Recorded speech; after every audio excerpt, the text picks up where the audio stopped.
نحمده ونصلي على رسوله الكريم اما بعد فاعوذ بالله من الشیطان الرجیم بسم اللہ الرحمن الرحیم شہر رمضان الذي انزل فيه القرآن هدى للناس وبينات من الهدى والفرقان وقال الله تعالى في كلامه المجيد والفرقان الحميد افلا يتدبرون القرآن ام على قلوب اقفالها قال النبی صلی اللہ علیہ وسلم خیرکم من تعلم القرآن وعلمہ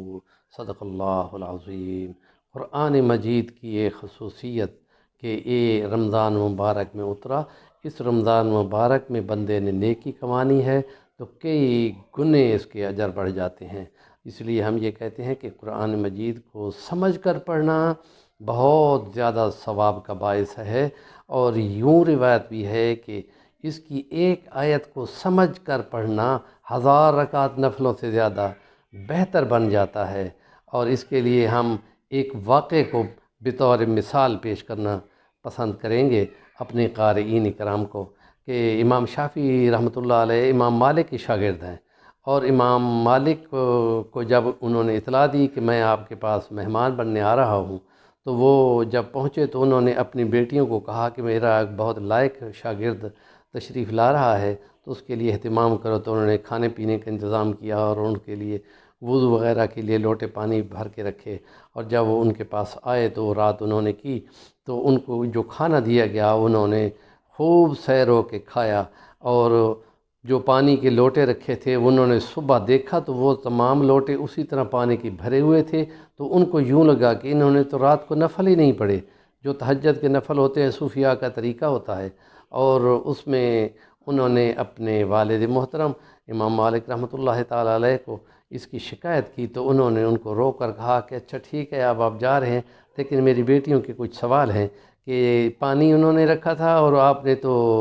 وضو کر کے تہجد ہی نہیں پڑے، اور کھانا سارا آپ کھا گئے ہیں کہ ایک لقمہ بھی نہیں بچایا۔ تو انہوں نے کہا کہ میں اجازت تو آپ سے لوں گا کہ میں ان کا جواب دینا چاہوں گا۔ انہوں نے کہا کہ آپ کے کھانے کی اتنی برکت تھی کہ میں کتنے دنوں کا بھوکا تھا کہ میں وہ کھانا جو راستوں پہ کہیں پہ کھاؤں اور مشکوک ہو، تو کاملوں کو یوں اس کو ان کا کہنا یہ تھا کہ کاملوں کو ایسے کھانے کھانے سے ان کی روحانیت اور ان کے سوچ کے زاویے کمزور ہو جاتے ہیں اور وہ نہیں سوچ سکتے۔ تو آج مجھ کو کتنے دنوں کے بعد کھانا ملا، تو میں نے کہا جو 3 دن کا بھوکا تھا تو آج خوب سیر ہو کے کھاؤں، اس لیے میں نے ایک لقمہ بھی نہیں بچایا۔ اس کی برکت کی جو بات ہے وہ یہ ہے کہ اس کی برکت سے میں ساری رات اللہ کی ان کلام قرآن مجید میں سے احکام نکالتا رہا، اور صبح کی اذانوں تک میں نے 5000 نکات قانون کے، فقہ کے وہ پڑھ لیے، اور اس دوران میں مجھے نہ وضو کرنے کی ضرورت محسوس ہوئی، اور نفل تو بعد کی بات ہوتی ہے، وہ نفل پڑھنے کے لیے میرے پاس ٹائم ہی نہیں تھا، میں انہی میں مصروف رہا۔ تو انہوں نے کمال مسرت سے اپنی بیٹیوں کو دیکھ کر کہا ہاں اب بتاؤ یہ کیا بات ہوئی۔ تو یہ کمال کی یہی بات ہے کہ جو یہاں اس ولاگ میں ہم کہنا چاہ رہے ہیں کہ نیک بندوں کا کھانا، جیسا کہ فرمان ہے کہ تمہارا کھانا نیک لوگ ہی کھائیں، برے لوگ نہ کھائیں، اور اس لیے ہم یہ کہتے ہیں کہ وہ مختلف ممنوعات میں سے آیا ہوا رزق کھانے سے روحانیت ختم ہو جاتی ہے، اس کی کوئی برکت نہیں ہوتی، اس لیے کوئی دعا بھی قبول نہیں ہوتی۔ اس لیے ایک حدیث میں ہے کہ بندہ غبار آلود کپڑوں کے ساتھ اور بالوں کے ساتھ اور چہرے کے ساتھ اور لمبے لمبے ہاتھ پھیلاتا ہے اور کہتا ہے یا رب یا رب فانا یستجاب لہ، کیسی اس کی دعا قبول ہے، کیونکہ اس کا کھانا بھی حرام کا، اس کا لباس بھی حرام کا، اس کی ہر چیز حرام کی، تو کیسے اس کی وہ دعا کو قبول ہو۔ مسلمانوں کو ہمیں چاہیے کہ اپنے کھانے کو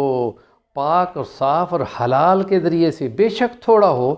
لیکن بہت واہ واہ ہے، اور اس کے نتیجے میں جو روحانیت، اس کے نیکی اور خدا تک اس کا جو پہنچنا ہوگا وہ کمال کا ہوگا۔ اس کی ہمیں بہت زیادہ فکر کرنی چاہیے۔ اس ولاگ میں کام کی بات یہی آپ کو کنوے ہو گئی ہے۔ اللہ پاک ہمیں اس پہ عمل کرنے کی توفیق عطا فرمائے، اور جو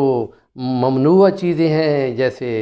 ذخیرہ اندوزی کا اور ملاوٹ کا اور جھوٹ کا اور رشوت کا اور حرام خوری کا اور کمیشن ایجنٹی کا، یہ والا رزق جو کھاتے ہیں وہ اپنی خیر منائیں کہ ایک عمل بھی قبول نہیں ہوتا۔